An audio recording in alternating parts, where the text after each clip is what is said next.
Wow, that was terrible. I clicked on go live and it did not go live. I am so sorry if anybody was watching this. It took me a long time to come up with the StreamYard link to say, yeah, this is the channel. Here's where you go to join me. If you have a channel and you want to come in and tell me the name of your channel and what you do and how all that's going for you, please do. Please do. As many people can see, I have changed the angle of my camera to cover up a lot of the junk that I have in my upstairs. My office is the catch all of all construction. As you can see behind me, that wall is not finished. It's got laths showing, it's got sheetrock in front. That's the case of all my whole stairway coming up here to my office. It's not pretty. It will be awesome when it's done. Jimmy, my tradesman employee, will make sure that it is very pretty when it's done. But right now, oh, it's ugly. It is ugly, but that's okay. Hi, Len. How you doing, bud? I uh, I kind of wanted to bring this one in to do some sharing of what I could possibly do. Making a home. There you go. Thank you very much. I was just talking to you a little while ago. Yeah, I don't know who doesn't live in a construction zone, to be honest with you. Making a home, my house, I've owned for 4 years.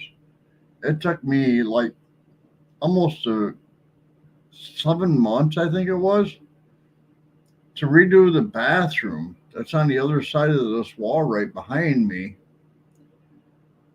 The floor was crooked, the ceiling is crooked. I mean, we're talking the width of a whole 2x4 crooked. The long part, not the short part, not the inch and a half, the 3.5, where I had to level the floor in order to be able to put in a new floor and put in a new shower because when we bought the house there was no shower. Hey Nana, how you doing? Thank you for joining me tonight. Um, when I first bought this house, the first thing I realized was that they advertised it as having this really cool upstairs bathroom with a corner shower. And that corner shower was not in place when we came to inspect the house. And I was upset about it. And when I came here with their realtor, not mine, my realtor was just like, "Holy crap, you really want to buy this?" And I'm like, "Yeah, actually, I do. I'm a handyman. I'm good with this kind of stuff." So with her realtor, I said to her, I says, "Hey, can you find me something round like a ball, maybe a roll of tape or something that I can just drop down onto the floor and see how bad this actually is?" And she gave me a roll of masking tape, and I set it on the floor, and it rolled to my where the shower should have been. That wasn't here when we bought the house. It rolled down like, I don't know, 20 miles an hour. And I was like, the room is only about 18 feet long. What happened? Granted, that's a huge bathroom. I love every bit of it. But it rolled down, and I'm like, this is not the way it's supposed to be. And where the heck is the shower? That was in the pictures that we bought the house based on. And she said, well, they had a leak. So they tore the shower out to repair the leak. And I'm like, well, that's all fine and dandy, but you know, they threw the whole shower unit away basically. They cut pieces to it, but they threw the rest of it away. They threw away the base, the most important part, and they threw away a couple of the walls. But they kept the door and a couple other things, and I'm like, yeah, that's not the way the shower's supposed to be. So I went in, and it took about 6 months. I had leveled the floor. I cleaned it up. I'm buffering. I cleaned it up, and I made it the bathroom that it should be. My problem is that when I leveled the floor, I didn't do it properly. And the tile I put down on the floor wasn't actually floor tile. The tile I put on the floor was actually like a wall tile, which is a lot thinner. And all the tile ended up cracking. So now, while we're remodeling this hallway over here behind me, we have to go in and we have to tear that whole bathroom floor out again, fix it, and then retile. Do I care? No. Actually, I don't. I think I can make it better than it was when I bought it, by all means. And I can make it better than it was that I made it originally. So that's all fine and dandy. That is not why we're here tonight, though. Remodeling this house, that's an ongoing process. I've got a front porch being redone. I've got this hallway being redone. I'm gonna redo the upstairs bathroom again. At some point in time, I'm gonna redo my dining room. I'm gonna redo the downstairs bathroom. I have a patio right out this door right here that I want to close in and make into, or actually it's a deck closed. I want to close in and turn that into an upper patio. So that's all things that I'm working on, and that's why my house is not up for sale. None of the stuff is up to par to be able to sell right now. Even this room I'm in right now. If you look up above me, you can see I've got like the tile and the light going on up above me. But this part right here,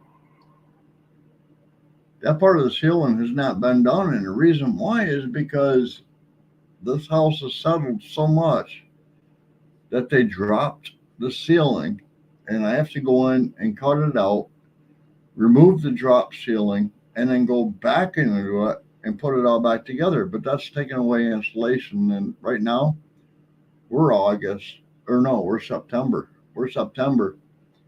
By the end of October, we're back into our freezing month. And I'm like, yeah, we're not going to be doing that anytime soon. That'll happen.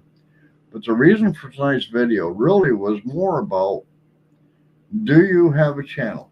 Lynn, I know you do. But if you want merchandise for your channel, and you're reaching out and you're trying to find people that can do it and can do it reasonably, that's the thing. Everybody can reach out to Teespring and all these other places, and you buy a T-shirt, and that T-shirt is going to cost you in the neighborhoods of about probably $20, and then you have to ship it, or they ship it, and the cost of shipping it, making it home right now where I am currently. I am in upstate New York. I am halfway between Syracuse and Binghamton, and it's an expensive area to live in, and we don't have our rights. So I want to move to Arkansas where taxes are cheap. Right now, mine are very expensive, and get out of here. Anyway, back to what I was saying. I make merchandise. I'm not Teespring. I'm not any of them guys. Actually, this T-shirt I have on right now, I print these. I can do it with any channel logo, and I can sell them for like $11 a piece, and I can ship them to your buyers for $15 a piece. That's a $4 cost of shipping. And that's only because USPS can never regulate their prices. Those guys keep raising them and keep raising them and keep raising them. We have a seed business, and we used to ship all over. We had to stop shipping outside of America and the territories because Canada postal went to over $20. If you buy $5 worth of seed from me in New York or wherever you're at, it's going to cost you $5.50 to send them to you. But Canada, you can add $20 onto that. So it'd be like $25.50 just to mail the seeds to you. So we stopped shipping outside of the country. Again, these T-shirts, they're done with sublimation printing on polyester. The print will never fade. The print will never peel.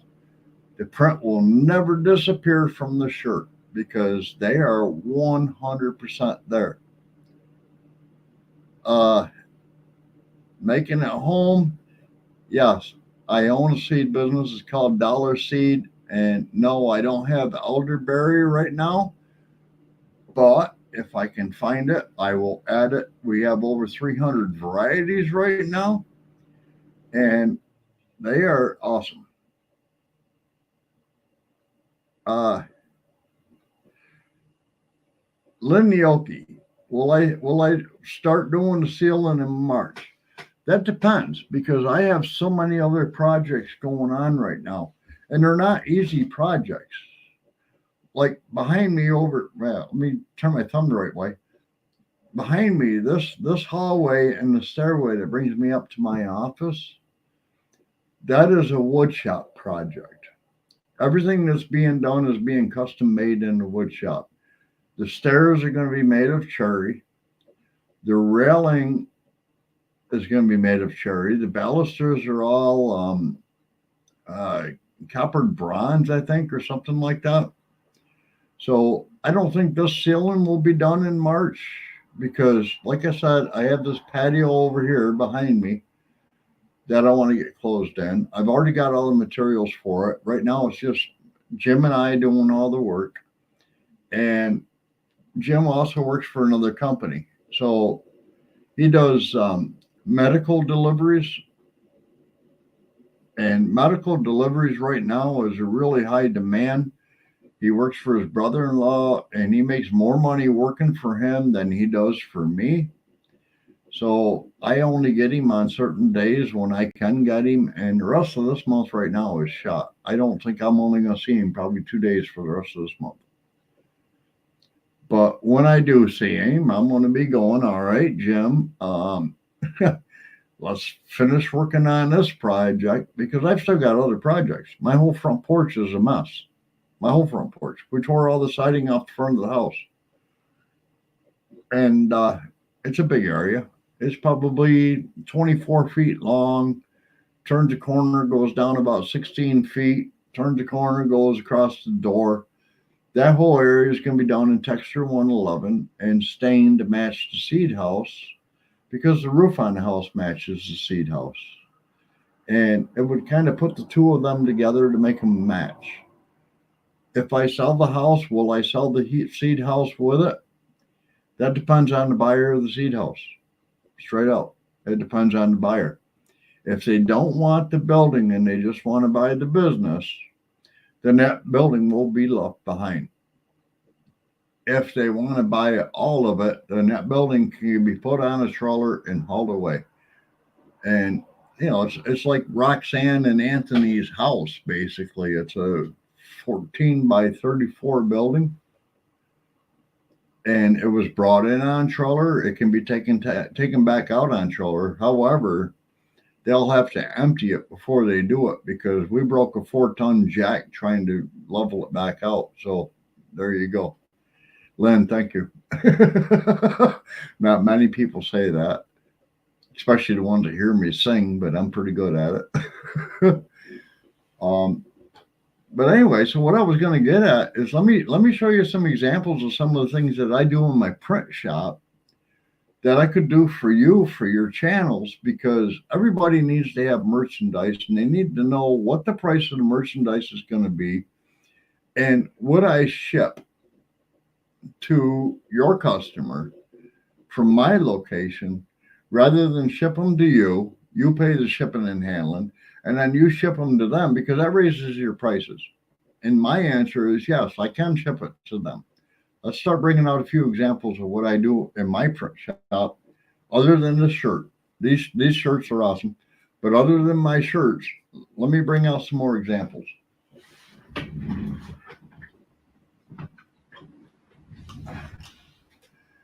This one is probably one of my favorite ones. I don't remember where I bought the blank from, but if I need to order them to be able to do it for somebody else, I can. This is a coaster. I put my own cork feet on the back because they don't come with anything. It's just a piece of like masonite. But check that one out.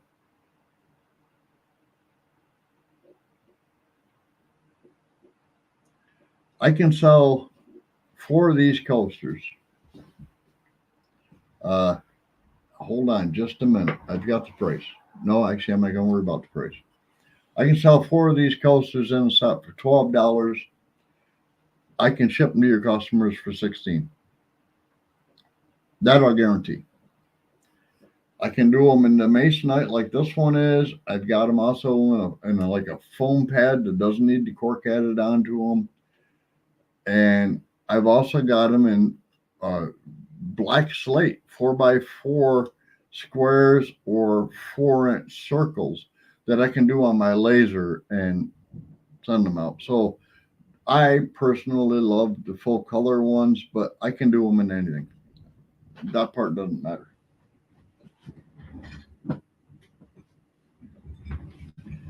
Anybody that has joined me or went to the Oklahoma meetup knows that I did mugs for MT Homestead for the meetup, and they also know that I did making a home, singing too. We're going to get along great. Making a home. I don't only sing, I play guitar, and I'm pretty good at it. I've been doing it since I was 5 years old, and I'm 59, so it's been a while. But anybody that went to the Oklahoma meetup knows that I made mugs for MT Homestead to give out at that meetup, which had the meetup logo on it and stuff. And I also made mugs for David to come on homesteading. And so I can do mugs. Whatever your graphic is, this is my own, but whatever your graphic is, I can do mugs for you. These are, I don't know, $6 a piece. If you sell them one at a time, I'm going to say they're going to cost you $9 each. The profit margin's high on it, regardless, because the weight of the shipping is what the problem is. And USPS just changed it to where weight doesn't really count so much. It's the size of the package, but they still use the weight. So we got coffee mugs.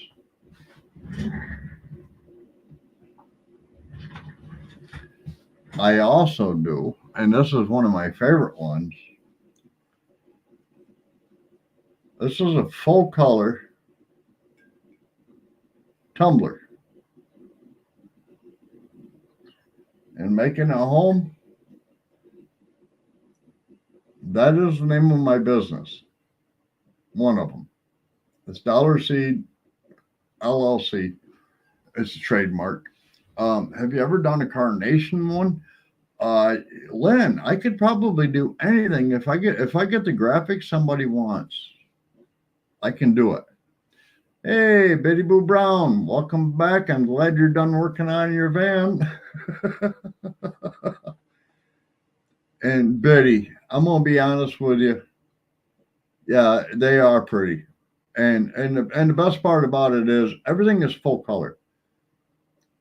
If it has white and it has to be done on white, where this one actually has the white in it. So this is actually a white tumbler before I start printing it. Everything on this is ink or in the clouds. It's just like a grayscale to bring it back to the original white. Yeah, I love sunflowers too. I actually have a farm nearby me that grows probably 500 sunflowers in a field, and I don't know why they grow them, but they do, and they're pretty. But yeah, these tumblers, these are probably around, I think, $12 a piece. So shipping and handling another 4, about $16 a piece. They do come with a stainless steel straw. And I don't have boxes to ship them in, so if I have to ship them out, I got to buy the boxes, but that's okay. I'll make it work regardless.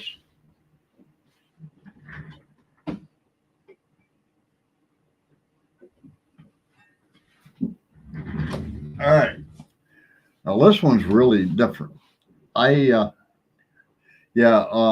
a home. The link for my seed store is dollarseed.com. Dollarseed.com. This one's kind of a weird one, but I did it as something to try because I buy sign blanks all the time. And this one's an 8 by 10. And unfortunately, my picture wasn't an 8 by 10. So I resized my picture to try to make it work. And it made my camper look small and it made the pergola look awful big. But I can do full color signs and pictures on metal as well. This right here, this is 100% aluminum. The picture once it's put on is a I wouldn't say non-marrable, but it's non-graffiti. If somebody comes in with spray paint and sprays over your picture, you can go in with a cleaner and clean it right back off again. It'll never rust. If you put this on a post with like stainless steel or whatever, it'll never, stainless steel screws. It'll never rust. It'll be perfect for its life. And from what I'm told with this one, the lifespan is about probably 7 years before the sun rays will start fading it. But the sun has to be out at 24/7 for that 5 year plan to work. So I don't know about you, but in my area, the sun doesn't shine 24/7. Actually, the only place I know it does is Alaska, and it doesn't do that all year either. So it's pretty cool.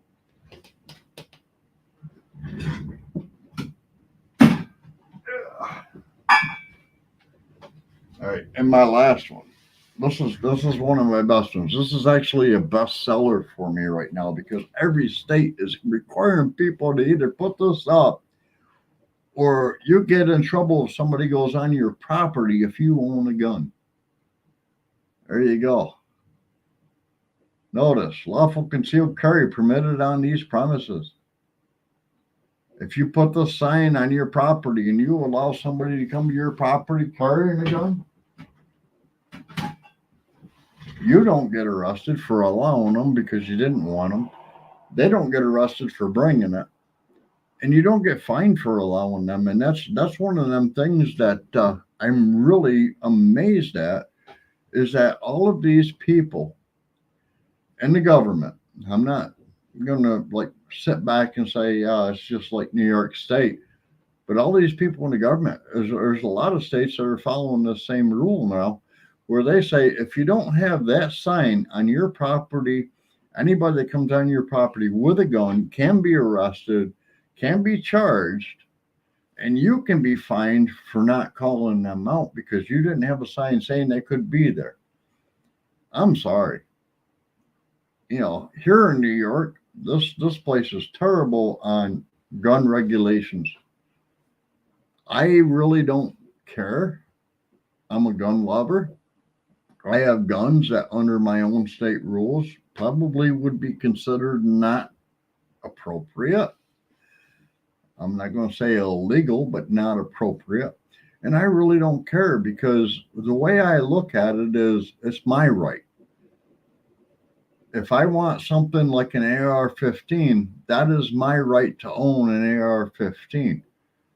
I was in the military. If I wanted to carry something that looked exactly like the M16 that I was trained on in the military and is almost exactly the same in every way except for full auto, then I should be allowed to own it. So I'm pretty big there. Betty Boo Brown, I'm going to be honest with you. You're in Oklahoma, right? If I'm not mistaken. I'm looking at Arkansas. If you have property in Arkansas and you want to carry your gun on your property, there is no law that says you can't. Here in New York, there is. I have to have that sign on my property to make it legal for me to carry a gun on my own freaking property. It's asinine. It really is. Yeah, try that in a small town is real. Making a home, I fully agree. When that song came out, I was like, boy, you all think that New York is all the same way. Like New York City is like the leader of everything we got. I live in Cincinnati. We are a small town. And if you come into my town and you think you're going to be like Antifa coming in and tear this place up, you probably won't make it past the first dirt road. It's straight out. You'll probably end up not making it anywhere because we are a small town and we take care of our own. I actually have old people that live across the road from me. We're good friends and I like it. And yeah, the foothills of the Ozarks is the best place to be, Betty Boo. That's kind of where Simple Life Reclaimed is, except over on the Arkansas border side. Come on, homesteading, Drifting Dreamers 5, soon to be Jeff from Bobblestead Homestead and Groovy Eggs Farm. And also O'Rourke's Littlefield is moving in that area now, from what I heard. I heard they just bought the property right next door to Jeff. So yeah, I mean, that's the area I want to be in. You know what I mean? I want to be next to Mama V and all these other guys, and I think it's like really. Oh, it's 3 hours away. That's awesome. That's awesome. I'm shooting for probably 30 minutes away, but it depends on if there's property available. David has shown some properties where they're starting to clear logs and stuff, and I told him, I said, oh, I emailed him and said, David, if they put a for sale sign on that property, or you get word that they want to sell that property for a building site, I am very interested. The views are $1 million views. I would never pay $1 million for it, but I like it. All right, making a home. I have every intention of being in that area. But like I said, I've got 3 businesses and I've got a home here in New York. So the seed business can be the hardest one to sell. The wood shop probably won't be sold, and part of the print shop won't be sold. Part of the print shop is a $15,000 embroidery machine that we just bought last year, and it's finally paid off. And I really don't want to separate myself from that, because this hat right here on my head, I do on that machine. All of my lasers and stuff, I'll probably part with 2.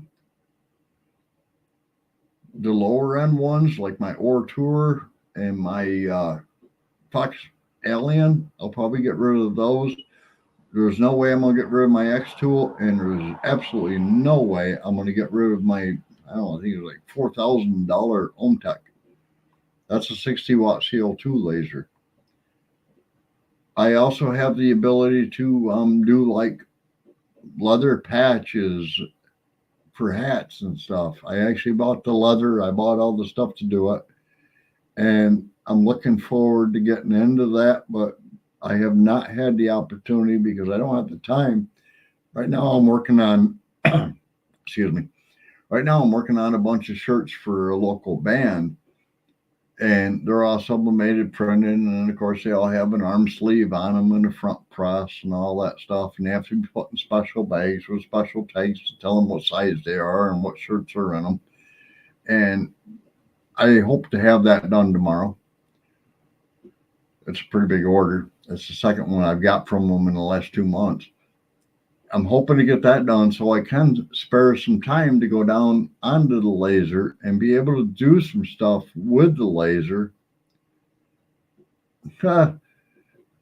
Making it home, I am jealous. I wanted to be the first person on Mike's property because Mike and Lissa and I are very good friends since we all met up at the Oklahoma meetup.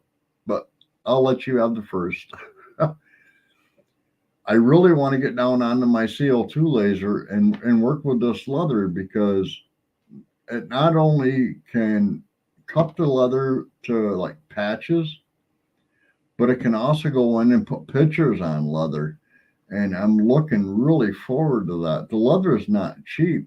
The glues to glue it onto a hat and stuff is not cheap. But to be honest with you, I've already got a customer lined up. If I can make it work, I've already got a customer lined up. The campground where we keep our camper at said, hey, if you can make this work, And if you can put it on these hats, which are a camouflage hat that has the light bead all the way around on the inside, where you can just reach out, push a button, and now you got lights shining out the front so you can see what you're doing in the dark.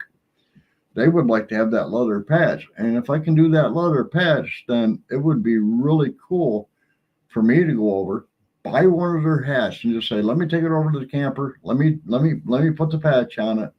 Make sure that I do it right, because if I don't do it right and I screw up the hat, I have to own the hat anyway. So I might as well just buy it.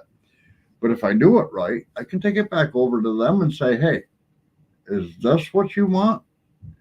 If it is, I don't have to finish paying for that hat. They'll give me my money back on that hat and they'll mark it up. You know, I think I get like, I don't know, $8 a hat that's camouflaged with the lights built into it, maybe more. But with that patch on it that has the campground symbol, actually, hold on, I'll get the campground symbol. I've got it right here.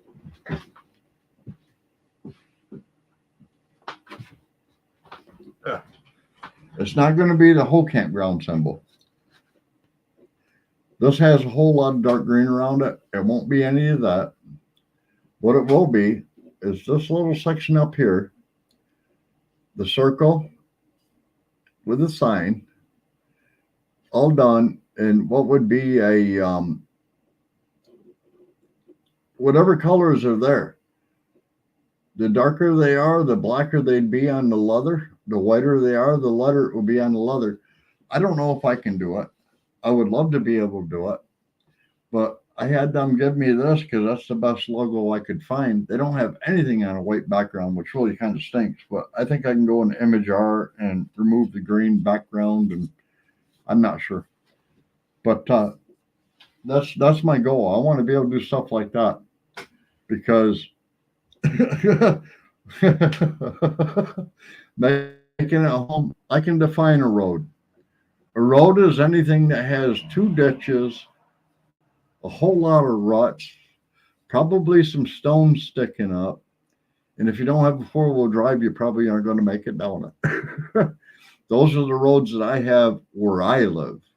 I'm not in New York City. I am very upstate, and we have more dirt roads than we have blacktop roads. And I love every one of them. And I like nothing more than jumping in my Silverado and just going to find a new dirt road.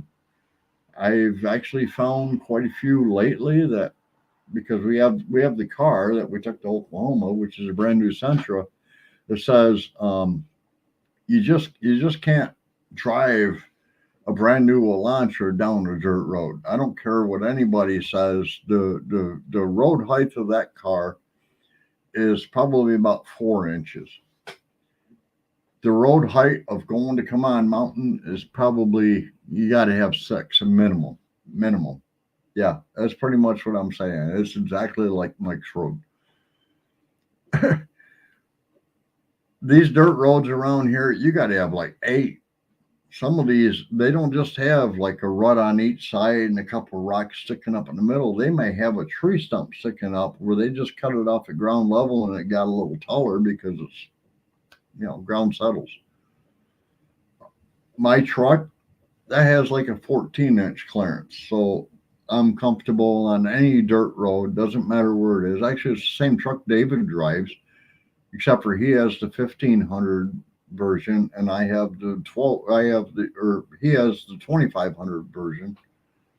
Yeah, he has Silverado 2500 and I have a Silverado 1500, but we both drive the LTZs. And it both has all the room to be able to do it. Yeah, Biddy Boo, I'm going to be honest with you.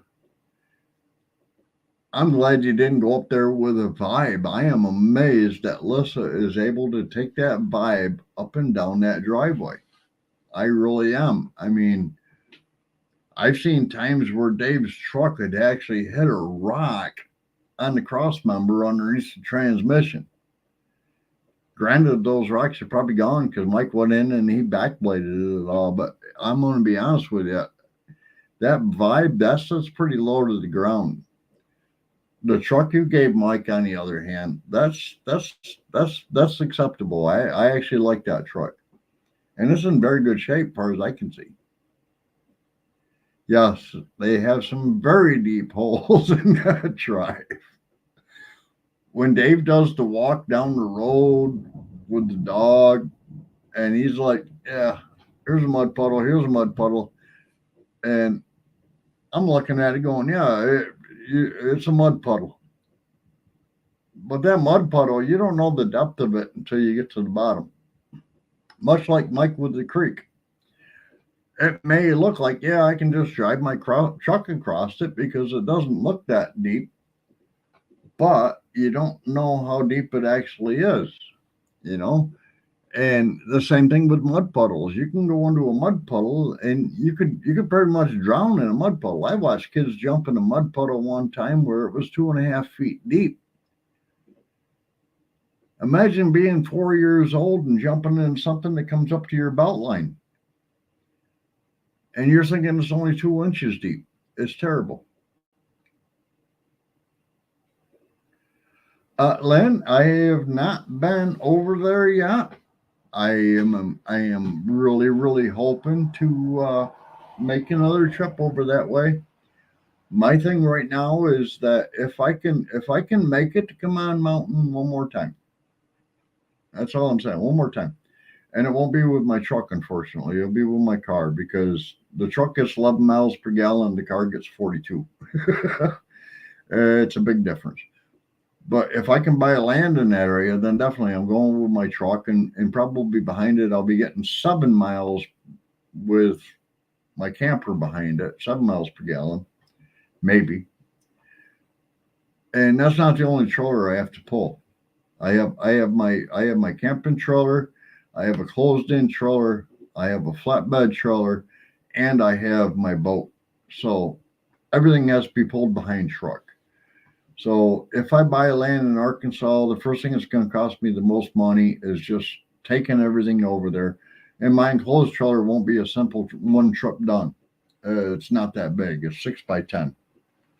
Moving to this house was like, I don't know, 8 trips. I don't plan on taking everything with me when I move, but I'm thinking probably still 4 or 5 trips. No, it's 7 miles per gallon. I think it was 3,400 mile round trip. It was a lot to go to Oklahoma. So I'm like, yeah, it's going to be a while. You drove your Infinity to Mike and Dave's. All right. Well, if your Infinity can make it, then by all means, my Central can because they set the same level. They set the same level. I don't know as though I would want to do it. I'd probably stop at the bottom of the hill and play a Tim and say, "Hey, come pick me up." But I could do it. Yes, I am a vet. I uh, I actually was in the military in the army. I worked for headquarters and headquarters command, and I was in for 6 years. And then I did 4 years of inactive ready reserve because when you get out of the military, I don't know if y'all know this or not, but when you get out of the military, you don't just get out. They keep you on hold for another 4 years saying, well, you're inactive, ready reserve. So if something happens and we need to call you back, you're already trained, we'll do it. My position was headquarters and headquarters command. I pretty much wrote the paychecks to all of our troops that are in the field right now. And I enjoyed that job.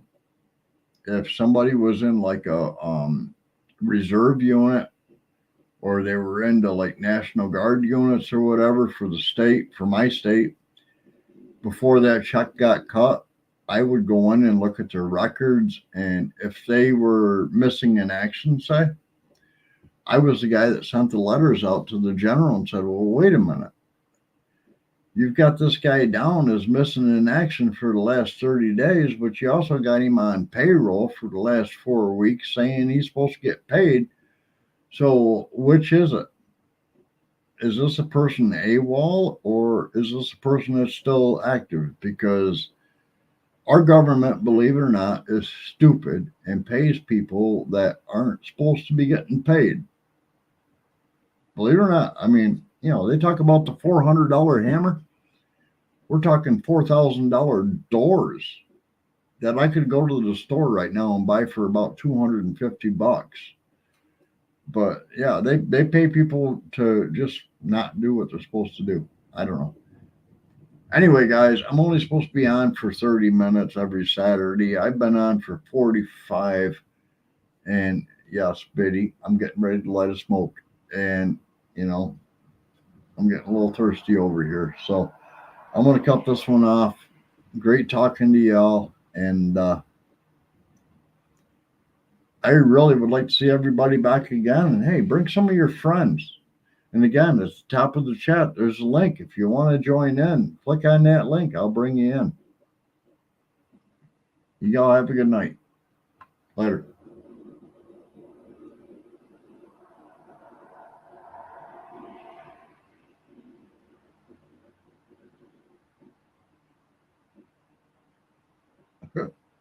Biddy boo, I will be too.